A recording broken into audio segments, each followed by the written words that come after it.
TikTok আইডির profile picture কিভাবে পরিবর্তন করতে হয় সেটি মূলত এই ভিডিওতে দেখাবো। চলুন তাহলে ভিডিওটি শুরু করি।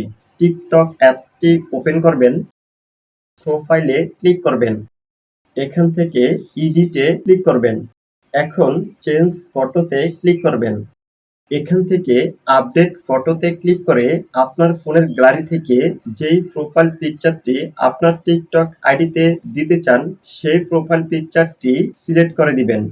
পিকচারটি সিলেক্ট করা হয়ে গেলে নেক্সটে ক্লিক করবেন। এখন এই ছবিটিকে 2 আঙুল দিয়ে টেনে জুম ইন বা জুম আউট করে অথবা ছবিটিকে নাড়িয়ে যেভাবে ছবিটিকে বসাতে চান সেভাবে বসিয়ে নেবেন। ছবিটিকে বসানো হয়ে গেলে সেভ অ্যান্ড পোস্টে ক্লিক করবেন।